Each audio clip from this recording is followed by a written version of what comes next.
అర్థం అవుతా ఉంది. గొప్ప దేవుడు అని అర్థం అయినప్పుడు ఆయన దగ్గరికి వెళ్ళగలుగుతాం, ఆయన పాదాలు పట్టుకోగలుగుతాం, ఆయన శరణాన్ని వేడగలుగుతాం. కాబట్టి ప్రియమైన వాళ్ళ కీర్తనకారుడు అంటున్నాడు, దేవా నేను నీ శరణు యెహోవా, నేను నీ శరణు చొచ్చి ఉన్నానయ్యా, నన్ను ఎన్నడూ సిగ్గు. ఏంటంట, యెహోవాని నమ్ముకున్న వారు ఎవరు? దేవుని నమ్ముకున్న వారు ఉన్నారు. సిగ్గు పరచబడరు, సిగ్గు కలగదు అంటున్నాడు ఆయన. అయ్యా నేను నమ్ముకుని ఉన్నానయ్యా, నన్ను సిగ్గుపడని మాకు, నన్ను ఎన్నడూ సిగ్గుపడని, నీ శరణు వచ్చాను, నన్ను సిగ్గు కలగని మాకని ఆ దేవుడిని వేడుకుంటున్నాడు. అలా వేడుకున్నప్పుడు కదా దేవుడు ఆయనను కనికరించాడు కదా. యోగు భక్తులు కూడా. కాబట్టి శ్రమలనేవి, కష్టాలనేవి మనం దేవుని దూషించి దేవునికి దూరం కావాలని సాతానుడు కలిగించేటువంటి వాడి యొక్క ప్రణాళికలు. కాబట్టి కష్టాలు వచ్చినప్పుడు మనం కృంగిపోకూడదు, కష్టాలు వచ్చినప్పుడు దేవుని దూషించకూడదు. శ్రమ అయినా మనకు మేలేనంట, కష్టమైనా మనకు మేలే.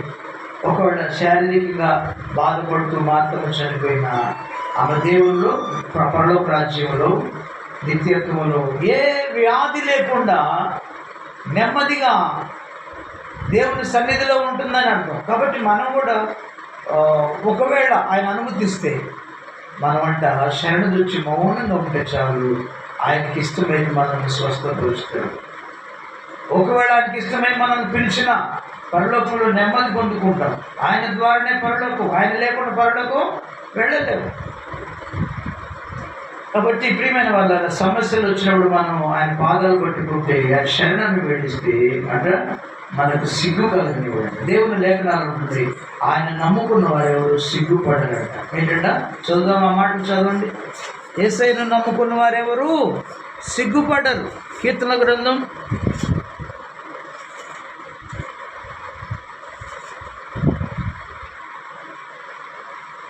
25వ అధ్యాయం 2వ వచనం. నా దేవా నీ యందు నమ్మిక ఉంచి ఉన్నాను. చదవండి. నా దేవా నీ యందు నమ్మిక ఉంచి ఉన్నాను, నన్ను సిగ్గుపడనీయకము.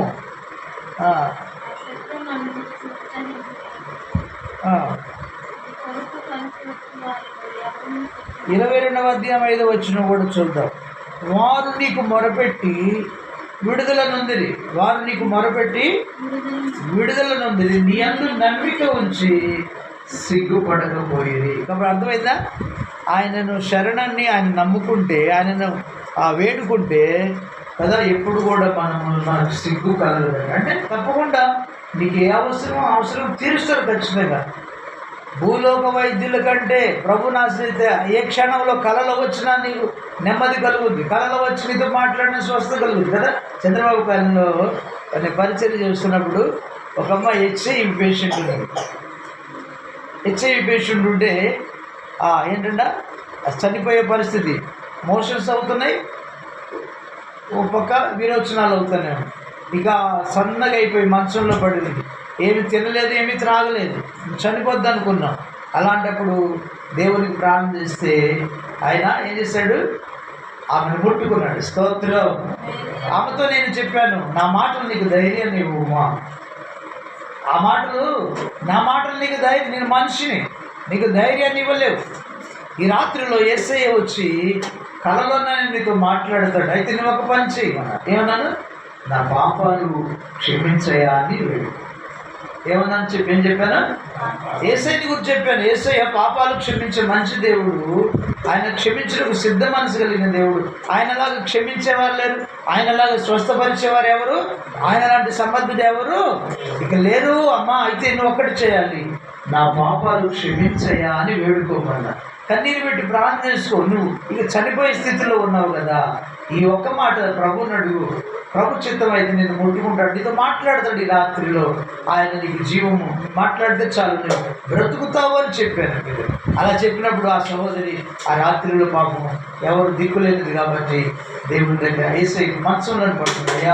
అయ్యా నన్ను క్షమించయ్యా, నేను పొరపాటును చేశానయ్యా, తెలివి చేశాను యేసయ్యా, అయ్యా పాస్టర్ గారు ఇలా వచ్చి నువ్వు బాగు చేస్తామని మాటలు చెప్పాడయ్యా అని కన్నీరు వచ్చి ఏడ్చుకొని నన్ను క్షమించేసేయ్యా, నీ పాపాలు ఒప్పుకొని నన్ను క్షమించయ్యా, నన్ను బాగు చేయ్యా, నీకు సాక్షిగా ఉంటానయ్యా. ఈ 3 మాటలు చెప్పాను. నన్ను క్షమించమని అడుగు, నన్ను స్వస్థపరచమని అడుగు, నీకు సాక్షిగా ఉంటానని ప్రభుకి చెప్పు. చిన్న నీ మనసులో చెప్పుకో, నేను బాగు చేస్తానంటే ఆమె అలానే చేసింది.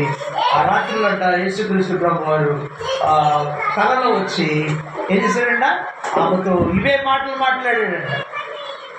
పాస్టర్ గారు బైబిల్ ఇచ్చాడా, నా గురించి చెప్పాడా, దేవునికి మహిమ కలుగునుగా అని చెప్తే, పాస్టర్ గారు చెప్పాడయ్యా, బైబిల్ గ్రంథం ఇచ్చాడయ్యా, నువ్వు వస్తావని చెప్పాడయ్యా, నువ్వు పాపాలు ఒప్పుకోమని చెప్పాడయ్యా, నేను సాక్షిగా ఉంటానని చెప్పమని చెప్పాడయ్యా, ఈ చిన్న ప్రార్థన చెప్పాడయ్యా, అదే ప్రార్థన చేశాడయ్యా, నువ్వు వచ్చేవంటే మంచిది, అట్లయితే నేను స్వస్థపరుస్తానని ఆయన తాకి పుట్టుకొని వీళ్ళ స్వస్థపరిచాడు. తను అప్పుడు ప్రెగ్నెన్సీ ఏంటంటే కడుపులో ఇంకా బిడ్డ ఉంది. ఆమె దాదాపుగా ఇంకా 2-3 నెలల్లో డెలివరీ అవుద్ది. ఆమె లోపల బిడ్డ కూడా ఆ జబ్బు లేకుండా చేసేది. నేను నా సేవలో 2-3 సంవత్సరాలు నేను ఉన్నప్పుడు మన మందిరంలోనే అక్కడ ఇసుక నదిలో కాలం ఉంది. చూసారా ఎవరు మాట్లాడారు? కళలో వచ్చి మాట్లాడాడు. దర్శో కళలో వచ్చి ఆయన వచ్చి మాట్లాడాడు, అంతే. ఆమె స్వస్థతలు ఉంటుంది. కాబట్టి ఎన్నో ఉదాహరణలు బైబిల్ గ్రంథంలో ఉన్నాయి. బయట మన జీవితంలో కూడా అనేక అద్భుతాలు, సేవలో కూడా అనేక చోట్ల జరుగుతూనే ఉన్నాయి. కాబట్టి ప్రియమైన వాళ్ళగా, అయితే మనం ఆయన నమ్ముకుంటే, ఆయన పాదాలు పట్టుకుంటే, ఆయన శరణాన్ని పెడితే ఆయన చేయలేనటువంటిది ఏది లేదు. ఏమైనా చేయగలడు. నేను స్వస్థపరచగలడు. ఒకవేళ ఆయన అనుమతించి నన్ను తీసుకెళ్ళిన నిత్యత్వం పరలోక రాజ్యంలో నెమ్మది అనుగ్రహించగలడు ప్రభు. కాబట్టి ప్రియులుగా ఆ శ్రమలు మనకు వచ్చేది దేనికంటే దేవుని దూషించి దేవుని దూరం కావాలని సాతాను కలిగిస్తాడు ప్రియులరా. కాబట్టి ఎప్పుడు కూడా దేవుని మనం దూషించకూడదు. ఏం చేయాలంట? ఆయన పాదాలు పట్టుకొని ఓపికతో ఉండాలి. ఏంటంట? ఆయన పాదాలు పట్టుకొని ఓపికతో ఉన్నప్పుడు తప్పకుండా ఆయన అద్భుతాలు చేస్తాడు.